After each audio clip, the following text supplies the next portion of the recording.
Viva Voz, com Vera Magalhães.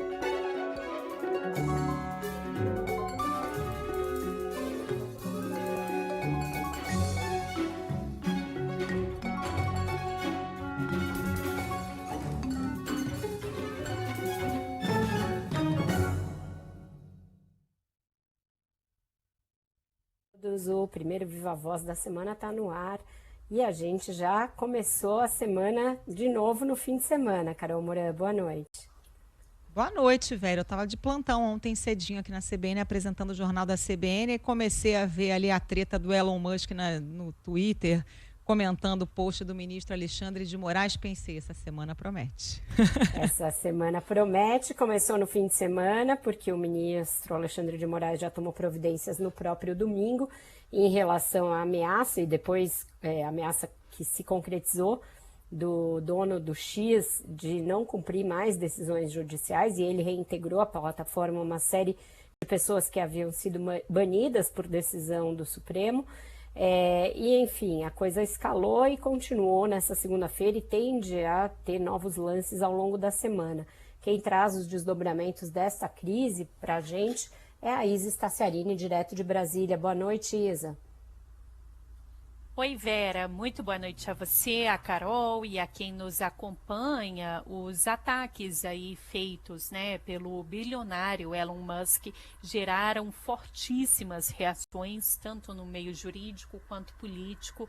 Por exemplo, o presidente do Supremo Tribunal Federal, ministro Luiz Roberto Barroso, afirmou hoje que toda empresa que opera no Brasil está sujeita às leis e às decisões das autoridades brasileiras e frisou que decisões judiciais podem ser objeto de recursos, mas jamais de descumprimento deliberado, e frisou que o Supremo Tribunal Federal vai continuar atuando na proteção das instituições, Vera. Ô Isa, e a discussão em torno do PL das redes sociais, enfim, o PL das fake news, porque isso voltou à tona, né? Isso, em meio a essa polêmica toda, o deputado Orlando Silva, que é o relator do PL da regulamentação das redes sociais, conhecido popularmente no passado como o PL das fake news, tenta, portanto, retomar a discussão da proposta. Eu conversei hoje mais cedo com ele me disse que falou com o líder do partido dele, o PCdoB, para levar o assunto à reunião de amanhã no Colégio de Líderes, aqui na residência oficial do presidente da Câmara, Arthur Lira, já que Orlando Silva não é líder, ele não participa, só que não há, Vera e Carol, nenhuma expectativa do projeto entrar em pauta.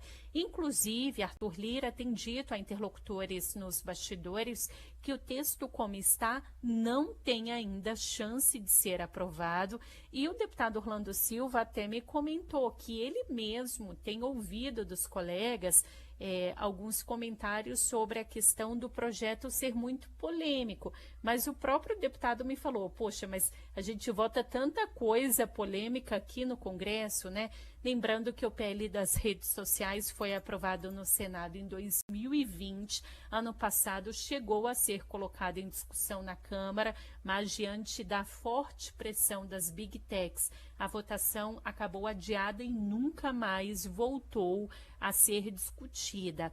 Nesta segunda, hoje mais cedo, o presidente do Senado, Rodrigo Pacheco, disse ser inevitável a regulamentação das redes sociais.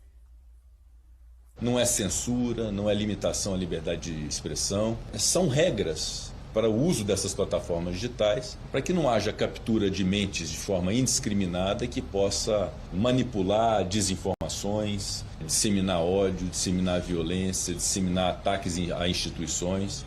Há um papel cívico que deve ser exercido pelas plataformas digitais de não permitir que esse ambiente seja um ambiente vale tudo, para que haja adesão de pessoas e com isso se gere mais lucro para essas plataformas digitais. O ministro das Relações Institucionais do governo Lula, Alexandre Padilha, considerou os ataques de Elon Musk inadmissíveis e disse que a melhor resposta é a político-institucional. Eu acredito que a melhor resposta que o Brasil pode dar a isso que eu considero um ataque inadmissível à Suprema Corte e à própria soberania brasileira é a resposta político-institucional. De um lado, todo o apoio ao trabalho que é feito pelo Judiciário e, ao mesmo tempo, o debate político que o Congresso Nacional vem fazendo, um passo além, é esse projeto de regulação da inteligência artificial que o governo está apoiando. Agora, Isa, o Elon Musk, do alto de seu patrimônio bilionário morando fora do Brasil, está esticando a corda, né? Está esticando a corda, Carol, exatamente. Isso porque hoje ele participou de uma entrevista, um podcast divulgado na rede social dele, o X, e Musk disse achar às vezes divertido e às vezes estressante os embates com Moraes, ou seja, uma sinalização de que ele não vai dar trégua, e afirmou que precisou fingir que suspensões de contas no antigo Twitter, hoje o X, determinadas pelo ministro Alexandre de Moraes, eram por violações por termo de uso e que, segundo ele, isso foi a gota d'água. Vamos ouvir na tradução do repórter aqui de Brasília, o Igor Cardim. Normalmente nos davam 2 horas para suspender uma conta ou enfrentaríamos multas pesadas. E a resposta final, estávamos recebendo demandas para suspender membros do parlamento e grandes jornalistas. E além disso, não poderíamos dizer a eles que foi a pedido de Alexandre de Moraes. Tínhamos que fingir que era devido aos nossos termos de uso. E essa foi a gota d'água e dissemos não. Bom, uma sinalização aí de que a crise ainda vai durar, né, pelo menos nesses próximos dias. A primeira-dama, Janja da Silva, escreveu nas redes sociais que Musk ataca a soberania brasileira e que rede social não é terra sem lei, relembrando o que foi dito ontem na decisão do ministro Alexandre de Moraes. Janja ainda mencionou que esses perfis são usados para disseminar fake news, ódio e misoginia. Carol e Vera. Muito obrigada, Isa.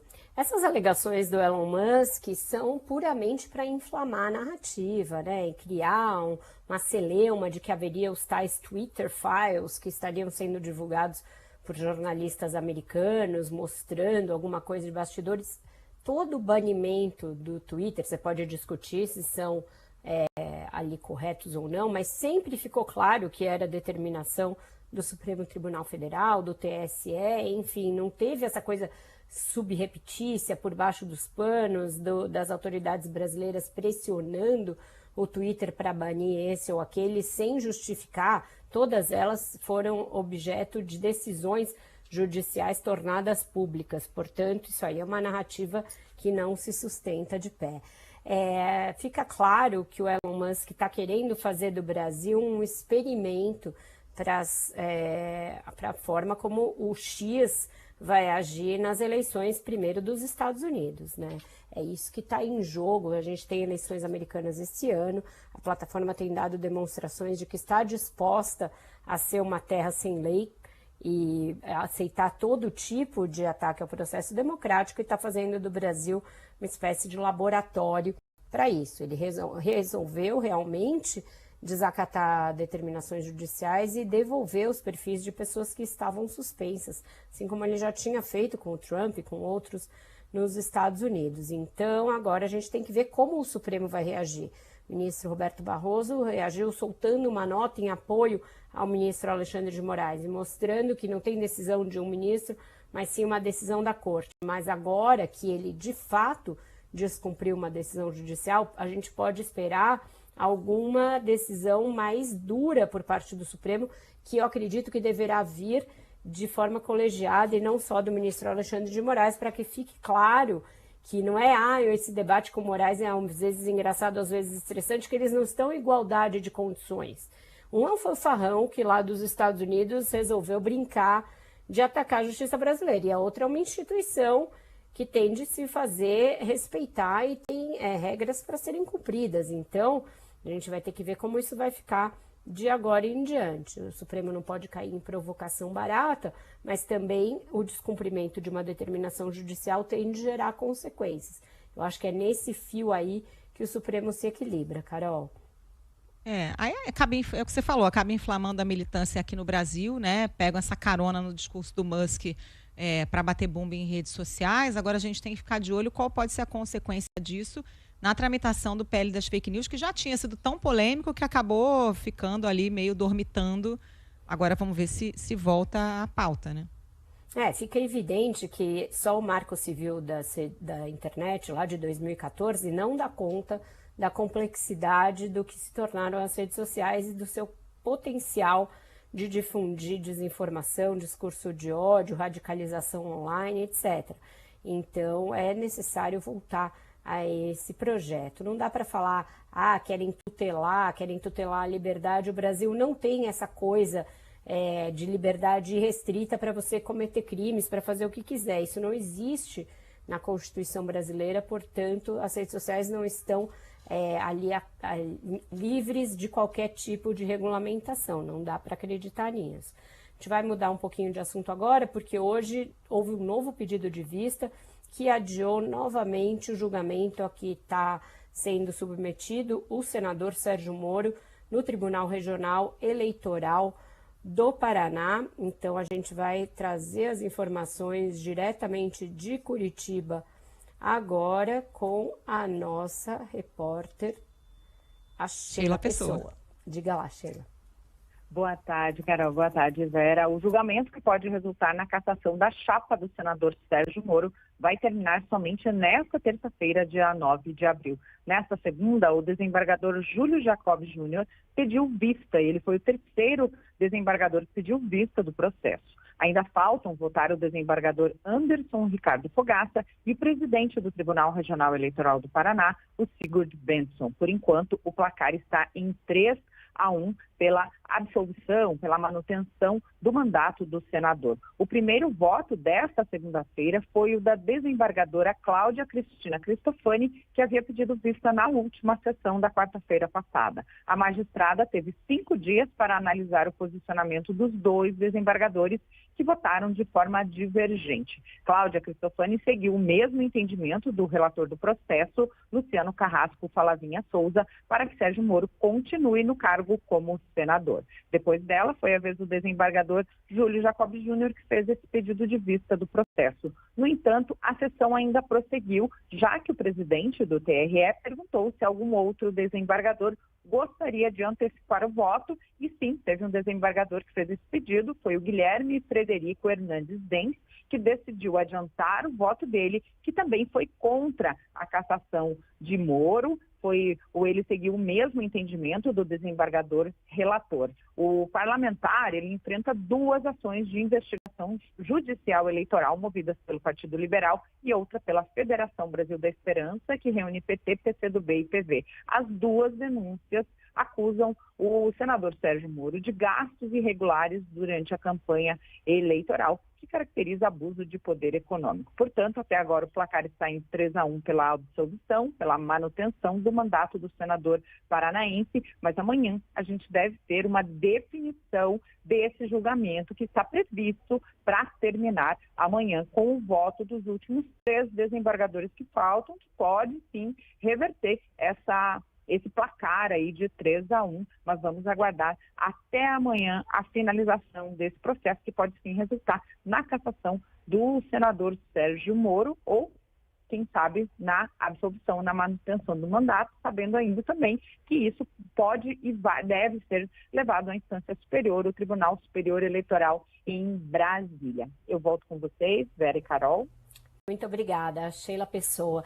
É isso, Carol, esse para e vai, né, esses pedidos de vista acabam evidenciando quem está de cada lado, né? Fica claro aí que provavelmente esse outro juiz que pediu vista vai votar contra a manutenção do mandato do senador.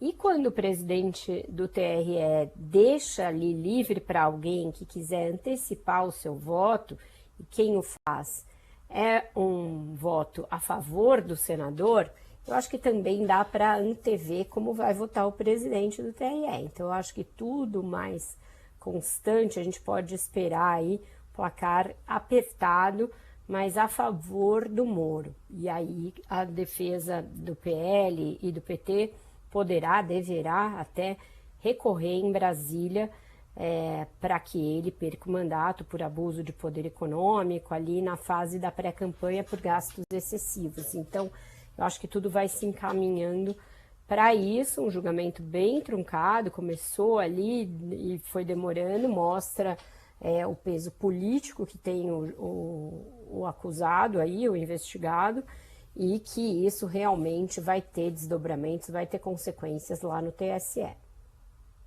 Talvez até com um desfecho diferente, como aconteceu no caso do Deltan Dallagnol, né, que também foi absolvido no TRE do Paraná e depois acabou perdendo o mandato no julgamento do TSE, situações ali diferentes, mas o que mostra que tem que ser mais bem regulamentada essa questão da pré-campanha, né, Vera? Porque se tem uma lacuna ali jurídica, cabe interpretação e aí assim, para quem é leigo, é uma coisa estranha, né? Como é que a pessoa é absolvida num tribunal e condenada no outro?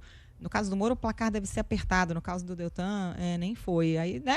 Mas como assim? O que diz a legislação? É esquisito, né? Fica esquisito, gera muita insegurança jurídica, gera diferentes interpretações, a depender de quem é o investigado de turno. Então, você não pode afastar que existam motivações político-eleitorais para absolver ou condenar, a depender do palco em que se está e a depender de quem é o investigado. Então, tudo isso realmente recomenda que haja uma melhor especificação de que tipos de gastos podem ser feitos, principalmente, Carol, porque agora a campanha, pelo menos no oficial, a campanha lá do ar, ela é toda bancada praticamente com recursos públicos, né? Tem uma pequena quantidade que você pode investir de recursos próprios, tem ali uma doação de pessoas físicas, que foi uma coisa que nunca pegou direito no Brasil, e que é irrelevante, e a gente sabe que tem um caixa 2 grande e preocupante, mas o caixa 1 grosso da campanha é bancado com fundo eleitoral, então você precisa forçosamente ter uma clareza quanto ao que pode e ao que não pode, quais os limites e o que acontece caso haja uma situação como essa do Moro, em que ele era candidato a uma coisa e depois virou candidato a outra. Bom, vamos aqui para o nosso próximo assunto, Vera, que é a crise na Petrobras, que já vem se arrastando desde a semana passada. Por enquanto, o Jean Paul Prats vem se segurando no cargo. Hoje, o presidente Lula conversou com o ministro da Fazenda, Fernando Haddad. A Samantha Klein tem informações para a gente em Brasília. O Haddad falou que não tem nada a ver com isso não, né, Samantha? Boa noite. Oi, muito boa noite, Carol e Vera. Exato, o ministro Fernando Haddad acabou de sair do Ministério da Fazenda e ele disse que a questão da diretoria, da presidência da Petrobras não é com ele, não é ele quem tem que definir isso, e sim a empresa e o presidente Lula. Eles têm uma reunião agora em seguidinha aqui no próprio Palácio do Planalto, onde o ministro da Fazenda e o presidente Lula deverão sim tratar da crise da Petrobras. Com o presidente da companhia, Jean Paul Prats, nesse processo de fritura pública nos últimos dias, a ideia agora é minimizar, colocar panos quentes a esses efeitos sobre a companhia.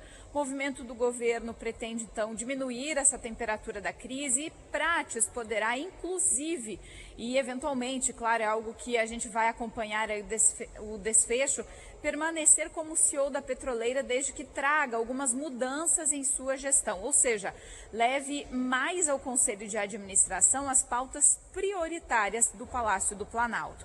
A crise na gestão da Petrobras escalou aí nos últimos dias, mas desde meados de março, quando o governo pediu que os seus representantes no Conselho de Administração votassem contra o pagamento dos dividendos extraordinários, Prats acabou se abstendo, o que trouxe aí um mal-estar junto com o executivo, junto com os palacianos, né? Ou seja, o Palácio do Planalto. E vale lembrar que depois da definição por manter o lucro remanescente de quase 44 bilhões de reais referentes a lucros do ano de 2023 em uma reserva, as ações da Petrobras chegaram a cair, a empresa também perdeu valor de mercado na ordem de 50 3 bilhões de reais. E diante desse desgaste, o governo deve votar a favor da distribuição dos dividendos na próxima Assembleia Geral Ordinária da Petrobras, prevista para o dia 25. A grande questão é que tem uma ala do governo que quer fazer a totalidade dessa divisão desse lucro extra, ou seja, desses 43,9 bilhões de reais, e uma outra ala que pede que fique em reserva pelo menos metade para um plano de investimentos. Mais cedo, em um evento do jornal Valor Econômico, o secretário executivo da Fazenda, Dario Durigan, disse que a distribuição dos dividendos da Petrobras e de outras estatais é sim importante para o governo federal na busca do equilíbrio fiscal, ou seja, manter as contas públicas em dia. E no caso da petroleira, caso sejam distribuídos 100% desses dividendos extraordinários para os cofres, ou seja, em termos de receita extraordinária, poderia chegar aí cerca de 12 a 13 bilhões de reais. E Haddad disse que caso esse caso dos dividendos precisa ser decidido pela Petrobras, que o caso está bem encaminhado. Além disso, segundo ele, o objetivo é trazer tranquilidade ao presidente Lula de que haverá a possibilidade de colocar o plano de investimentos da Petrobras em ação, ou seja, algo que não vem acontecendo, o que vem incomodando o presidente Lula, que tem aí na memória uma Petrobras fazendo investimentos, planos de aumento, indústria naval, enfim, mas que até agora pelo menos não está acontecendo. Vera e Carol. Ô Samantha, a gente sabe que tem uma disputa aí de alas nos bastidores pela vaga do Prats, e que até pouco tempo atrás o Haddad era um defensor da permanência do presidente da Petrobras, mas ele está procurando se dissociar um pouco dessa briga, né? O que ele fala sobre a possibilidade do Prats ficar ou não? Pois é, ele vem dizendo o seguinte: isso não é da minha alçada. Isso é uma decisão do presidente Lula, da própria Petrobras. Ele está realmente tirando um pouco essa responsabilidade sobre os ombros dele, ainda que a questão dos dividendos extraordinários tenha sido aí um fator, e é um fator importante, pois pode gerar um caixa extra aí na ordem de 12 bilhões de reais, o que é bastante importante em termos de meta fiscal zero, objetivo aí do governo federal. Mas ele está tentando se dissociar um pouco dessa briga, até porque acaba respingando sobre ele. Mas agora, até pouquinho tempo, a Malu Gaspar, colunista do jornal Globo, da CBN, também trouxe uma coluna aí, trazendo uma disputa interna entre Rui Costa, o ministro-chefe da Casa Civil, e próprio Fernando Haddad acerca de quanto que vai ser dividido em termos desses dividendos extraordinários. Vale lembrar que o dividendo extraordinário é diferente daquele ordinário, que obrigatoriamente é dividido entre os acionistas da Petrobras, e esse extraordinário é um lucro extra que pode sim ser entregue, mas não há uma obrigatoriedade, ou pelo menos não se fere a lei das SAs no caso de manter esse dinheiro em reserva. E aí a gente tem essa disputa, né? Obrigada, Samantha, pelas suas informações. É isso, Carol, tem essa disputa e você não vai acreditar, mas essa sobrevida aí que o Prats ganhou, e aí agora falando, ele fica desde que mude, você vê ali as coisas em que querem que ele mude, e na verdade querem que ele seja uma outra pessoa, que não ele, tipo pobres criaturas, fazer um enxerto do cérebro de uma pessoa em outra. Mas toda essa coisa, ele pode ser que ele fique desde que ele mude, seria pelo seguinte: Rui Costa e o Alexandre Silveira, que são os principais fritadores ali, operadores da fritura no Prats, quando viram que o nome mais forte para o lugar dele era o do Aloysio Mercadante, recuaram. Porque aí é alguém com uma estatura... Ruim com ele, pior sem ele. Uma estatura comparável a deles, que eles claramente não vão poder tutelar, porque ninguém tutela o Aloysio Mercadante, ele tem ideias próprias, iniciativa própria e tamanho político próprio, e aí deram uma segurada no freio, pisaram no freio e estão tentando dar uma sobrevida ao Prats. Então é nessa situação que a gente está nesta segunda-feira, e daí essas notícias, se ele ficar bonzinho, ele pode ficar. porque eles viram que o mercadante não ia ser assim tão fácil de torear, como eles imaginam que vai ser o próximo presidente, né?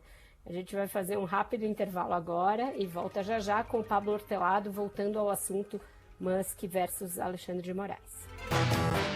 CBN Ponto de Vista, com Pablo Hortelado.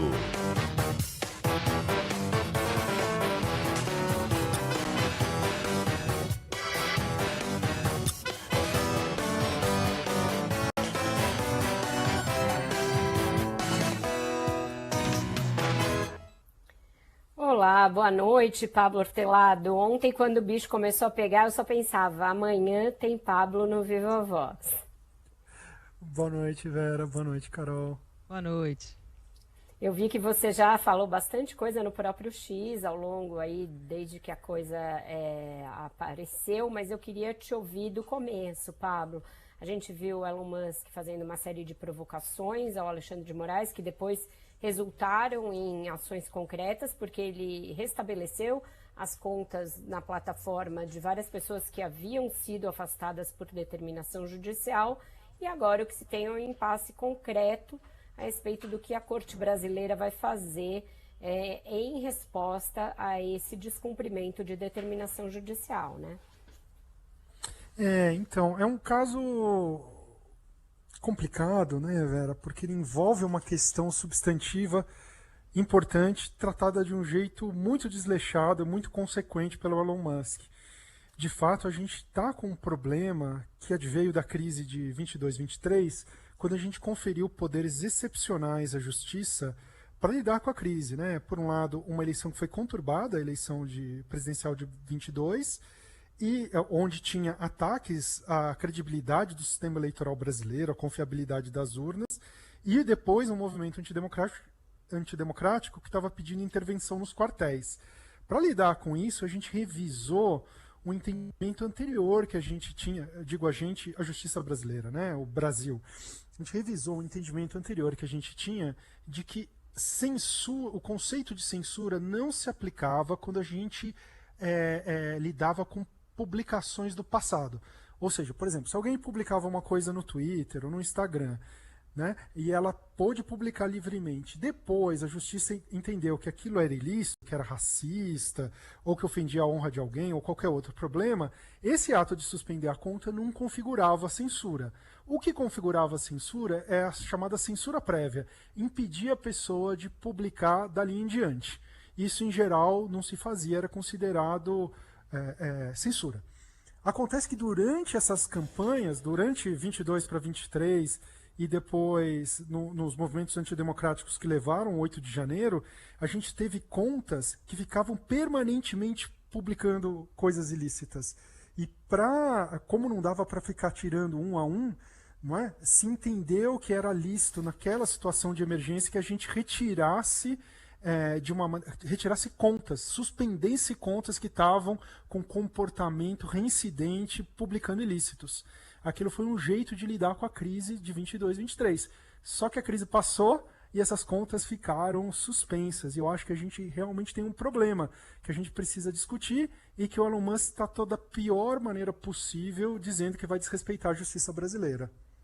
A despeito de tudo isso que você está colocando, Pablo, não se justifica, né? Simplesmente descumprir o que determina o Supremo Tribunal Federal. E vi um post seu falando, inclusive, que haveria a possibilidade de suspensão do X aqui no Brasil. Queria te ouvir sobre isso e quais as possíveis consequências se realmente a justiça brasileira endurecer nesse ponto. Não, claro, a gente tem um problema e o jeito da gente lidar com esse problema é fazer a crítica, exigir do judiciário mais transparência. Para você ver, esses inquéritos que estão investigando os movimentos antidemocráticos são 15 hoje. Desses 15, 12 estão sob sigilo, só 3 são públicos. A gente não tem o levantamento nesses 3 que são públicos de quantas contas foram suspensas.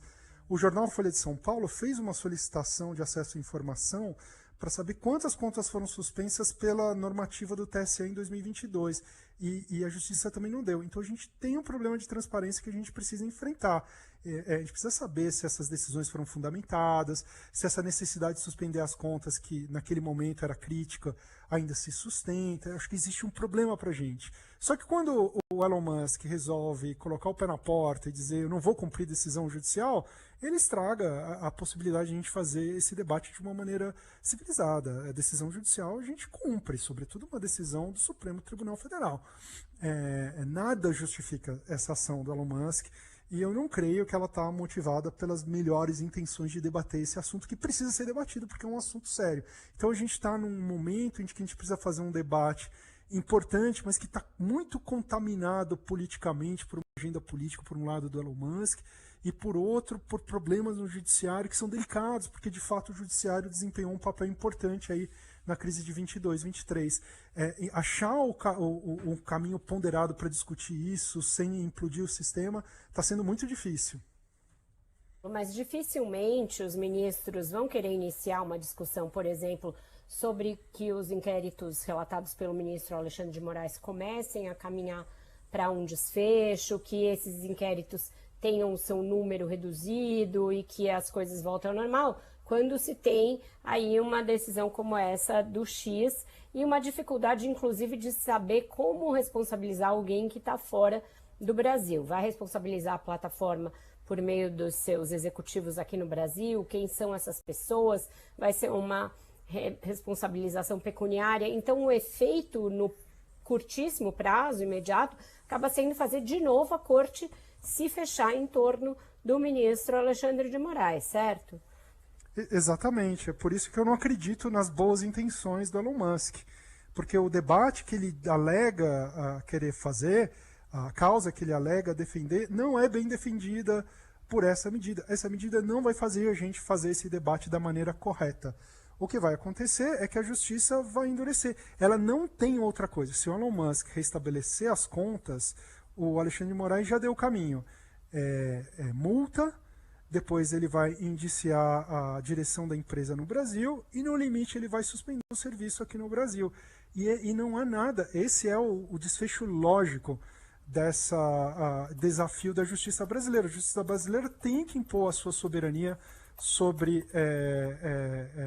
a empresa, né? Não pode desafiar a empresa a dizer não cumpro decisão judicial no Brasil e a justiça aceitar esse descumprimento, né? Então, eu acho que essa resposta do judiciário brasileiro é o que vai acontecer se ele de fato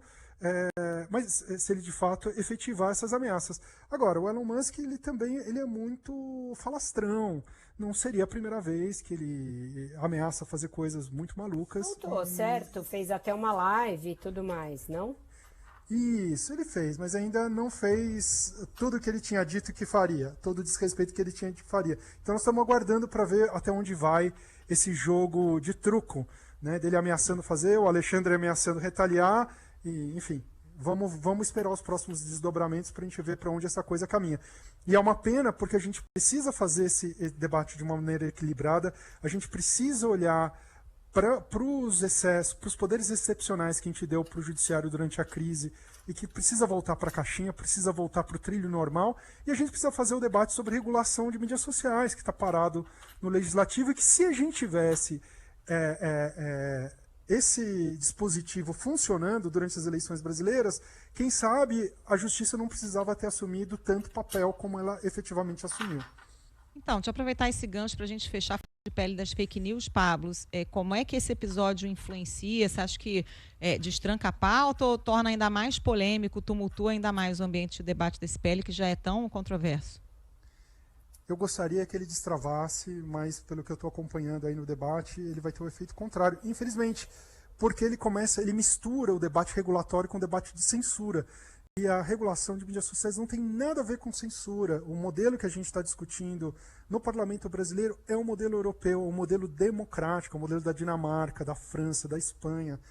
Entendeu? A gente não está debatendo o modelo da Venezuela, o modelo da China, o modelo da Rússia. A gente está debatendo o modelo democrático, de adotar um modelo democrático de maneira pouco criativa, praticamente copiando o que eles estão fazendo lá. E é uma pena que a gente não consiga fazer isso, porque essas medidas essa guerra, ela está impedindo a gente de fazer um debate racional, matizado e mais equilibrado.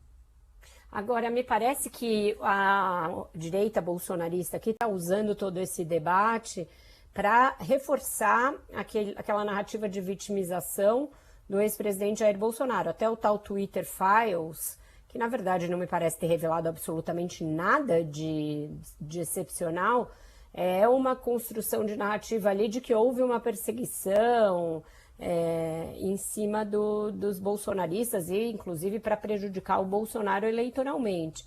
Então isso vai escalar bastante nos próximos dias ainda, né, Pablo? Com toda certeza, né? Essa medida do Elon Musk, ela só está jogando gasolina na fogueira. Ela não está servindo para a gente sair de uma maneira razoável desse debate. Né? E esses Twitter Files não tem nada a ver, são só comunicações da direção do Twitter no Brasil falando com a sede do Twitter nos Estados Unidos, contando o que estava acontecendo. Não tem absolutamente nada ali. Exato, foi a impressão não, a certeza que eu fiquei, porque a gente que acompanhou na época sabia que tinha decisão judicial, não é que o Alexandre de Moraes subrepticiamente estava pedindo coisas indizíveis para o Twitter, né? Não, todas essas medidas foram acompanhadas, né? O problema que a gente tem é que a gente teve muitas medidas sem transparência e que permaneceram no tempo, que eram justificadas naquele período muito crítico da história brasileira e que já passou, e eu acho que está na hora da gente rever e recolocar todo mundo de volta nos trilhos, porque poderes excepcionais para situações especiais. Agora o Brasil já voltou, já estamos na normalidade democrática, não tem porquê a justiça manter suspensão de contas, no meu entendimento. Perfeito. Obrigada por hoje, Pablo. Boa noite, pessoal. Até logo. Boa noite, até mais. Carol, a gente faz um breve intervalo agora, você volta já já e eu me despeço por aqui, voltando amanhã com o Viva Voz às 6h05 da tarde, da noite. Beijo, Vera, até amanhã.